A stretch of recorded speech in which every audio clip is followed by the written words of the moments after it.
What's going on, ladies and gents, boys and girls, guardians of all ages, Joker back again, once again, and today we're going to be talking about some Destiny 2 Year 2 Season Pass DLC, kind of.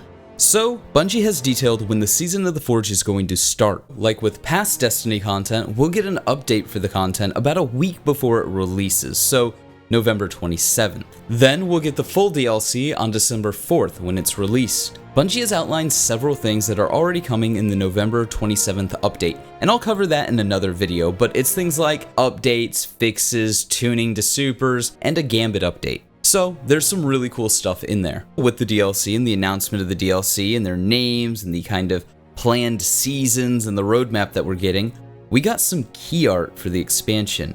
Now, if this was just concept art, that would be one thing. It would be cool to look at and, speculate about what could be or what couldn't be, and that would be fine. However, it's being used for marketing. And the kind of general rule with marketing, this is why you see not actual gameplay, or game is still in development, not indicative of actual gameplay, or not indicative of this, or not indicative of that, or Red Bull doesn't actually give you wings, is because you don't want to show something off in art or an asset used for marketing that isn't necessarily going to be part of the product. While what we're going to talk about is in the background and silhouetted, and kind of more of a mood piece, you still don't want to put assets in here that people may jump to as recognizable and then not have that in the game. Because even if somebody can't get you for, say, false advertising, you're still setting up a backlash that you don't need to be doing. And I would trust that anybody who's in charge of marketing or PR would tell the art team this, or that the art team would have been in the business of creating this sort of content long enough to know, hey, you don't put a hunter using the last word or in a pose indicative of using the last word if you're not going to put the last word in the game. Because at the end of the day, you're setting up an expectation or writing a check that you will eventually have to cash. And if you don't intend on cashing it, then you shouldn't do it. So take this with a grain of salt. It could be something, it could be nothing. But I do think it's interesting, and I don't think that they would put it in here in this piece of key concept art that they're using for marketing if they weren't going to put it in the game. Well, that, and because of leaks, we know that half of these weapons are already confirmed to be in the game. So, yeah, there's that. But what I find most interesting is that these weapons that we already knew were coming in certain orders, have kind of a different orientation to different DLCs in this concept key art. What does it mean? Does it mean anything? Who knows? But I have a compelling reason to believe that if this is the last word in the art for Penumbra, that actually makes way more sense than the last word coming in Black Armory, which was what was speculated, or what was actually leaked by the person who leaked the 9 new subclasses before Forsaken and the Thunderlord for Festival of the Lost. Like I said in another video, their track record is so good, I'm led to believe that they work somewhere along the pipeline of Bungie to Activision to Vicarious to High Moon, or somewhere in between. They have a really impeccable track record, and they know things like the development of Destiny 3 that normal people just hacking the API wouldn't know. So with that out of the way, let's go ahead and take a look at this art. More importantly, the Guardians in the background of this art.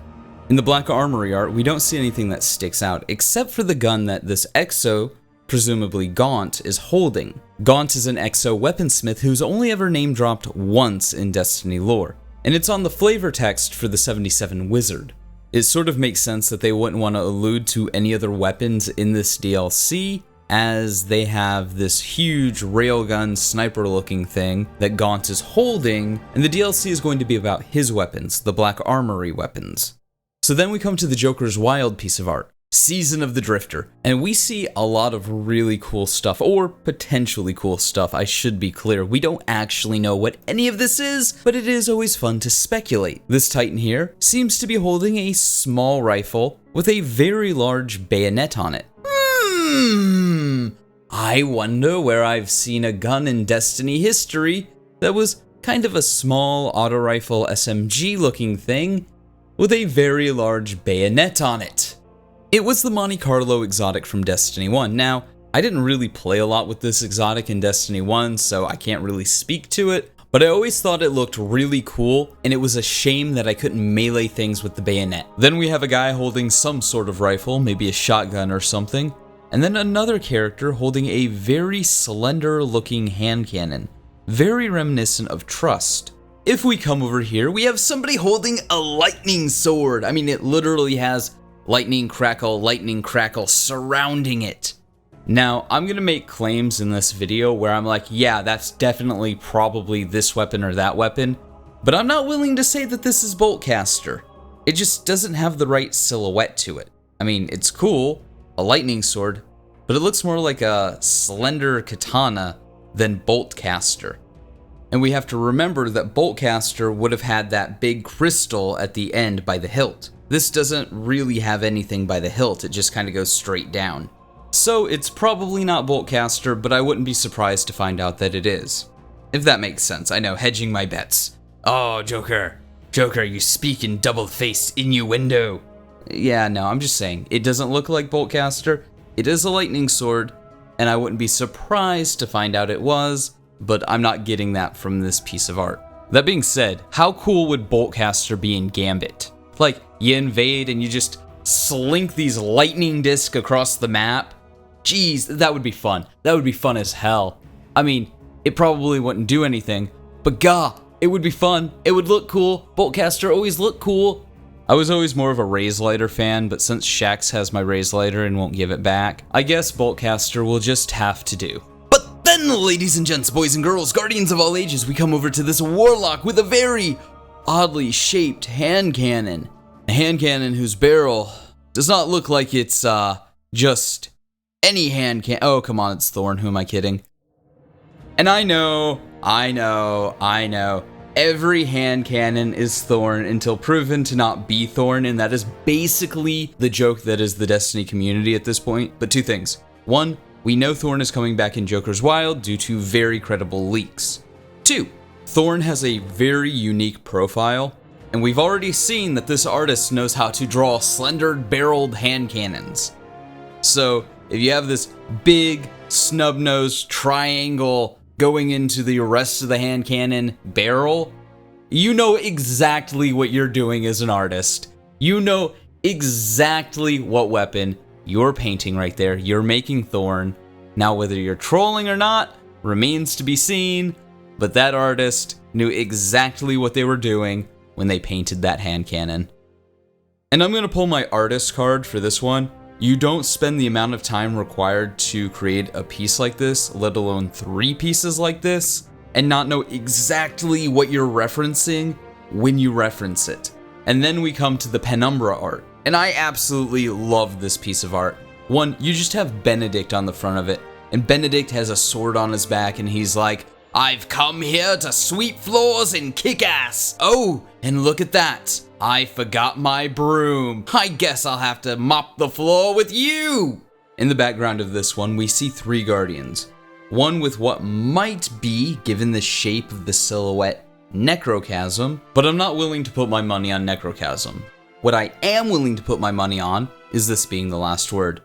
And I know what you're gonna say. Oh dear Lord, Traveler, whose shattered carcass hovers over the city and keeps us safe, do I know. Oh Ahamkara, who has poisoned the dreaming city with your stupid corruption, Tate, bullshit, do I know what you're going to say in the comments below. But let me guess. Let me take a shot in the dark. But Joker! I can already hear the shrill, tremulous scream bashing in my skull like it does in my sleep. I hear that in my fucking sleep, I swear to God. But Joker! That's the 6-shot golden gun animation, which just so happens to be the last word animation, and how Cade fires the Ace of Spades animation. It doesn't mean anything! And you know what? All of that is completely and utterly true. Except the Ace of Spades doesn't use that animation.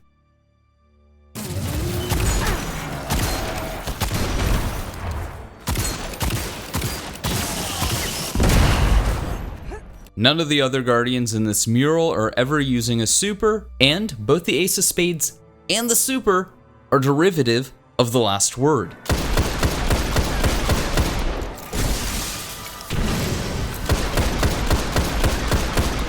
Also, you have this minor but probably important detail of the person who leaked the 9 new subclasses and the Thunderlord quest also leaked that Thorn, Last Word, and Hawkmoon were returning to the game and that we would get a Rose hand cannon somewhere down the line in the future. Now, they said that Last Word would come out in Black Armory, Thorn would come out in Joker's Wild, and Hawkmoon and the Rose would become weapons in Penumbra.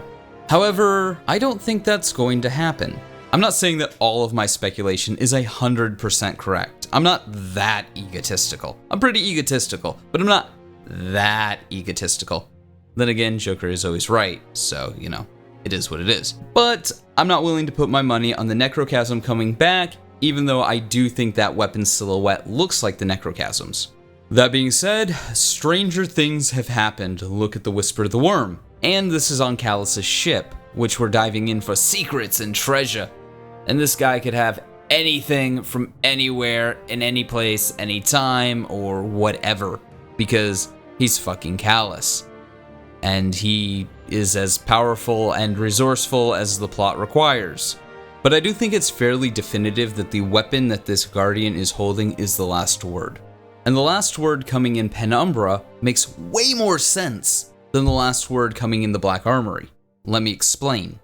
And before we get started, I just want to be clear. I'm not saying that it won't come in Black Armory. It could, who knows? I don't know, this is all concept art, we're having fun.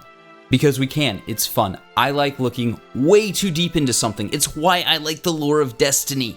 So, you know, with Destiny 2 Forsaken, we actually got a couple of items that dealt with the Shadows of Yore and Dredgen Yore and Rizilazir. Though I think not everybody caught the Rizilazir item. So with Forsaken, we got this whole story about the Shadows, about Gambit, about Shin Malphur. But the one item that kind of stands out that is not connected, but arguably the most important, is the Heart of Inmost Light. The Heart of Inmost Light gives us a story that sounds almost exactly like the backstory of Rizilazir, or at least a vertical slice from his life. If we follow Storytelling 101 then, we have the Malfeasance, which is the future of the Shadows of Yore, we have the Heart of Inmost Light, which is the past, so then what would be next?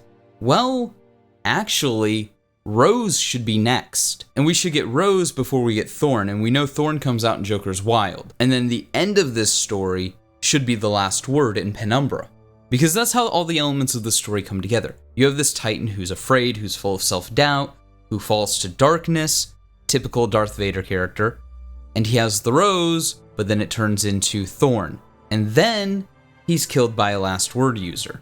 Bonus points if Shin Malphur, because he was an orphan, is Dredgen Yore's long-lost son from before he was revived, somehow, magically, and because Jaren Ward seemed to have had a history with Dredgen Yore, bonus points for the Obi-Wan Kenobi Anakin Skywalker reference. And then if we take this analogy and beat it half to death, we have Shin Malphur, who is our Luke Skywalker stand-in, being the apprentice of Jaren Ward, who is our Obi-Wan Kenobi stand-in, who was friends or knew our Darth Vader stand-in, Dredgen Yore. Then we come to the only conclusion we can. Shin Malphur was Dredgen Yore's child. Dun dun dun! Joking aside, I do think that that kind of story presentation would make more sense. You would have the Rose, then you would have Thorn, then at the end of the story you would have Last Word. And maybe that's where they're kind of going with this. The art does show something that resembles Thorn for all of those naysayers, or just kind of remotely has the same general shape for all those naysayers as Thorn. And that's in the Joker's Wild DLC. Then we have something that looks like somebody using Last Word in the Penumbra DLC. So if I was writing the story, it was me, I'd be like Rose, then Thorn, then Last Word. Because that just makes sense thematically. But yeah, that's kind of it. A bit of news, a lot of speculation, and some lore. The thing that I want you to take away from this video is if you've been paying attention to Anon the Nine's leaks, and you've been desperately waiting on the Last Word to be reintroduced into Destiny 2, well, it may not actually come in Black Armory. it may be introduced down the line in Penumbra, given the story that it seems like they're trying to tell. But hey, those are just my thoughts. Let me know yours in the comments below. And you know what? Let me know. Wouldn't it be kind of funny if this was like a setup? Like, there's a group of people who think that the last word is returning in Black Armory when it's really returning in Penumbra. And they're like looking to see who's leaking things. So they just said, last word's coming out in Black Armory.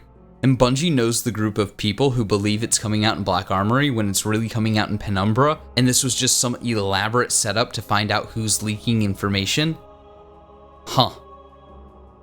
That'd be kind of cool. That would be like straight up legit. Anyways, those are just my thoughts. Let me know yours in the comments below. And like always, stay frosty.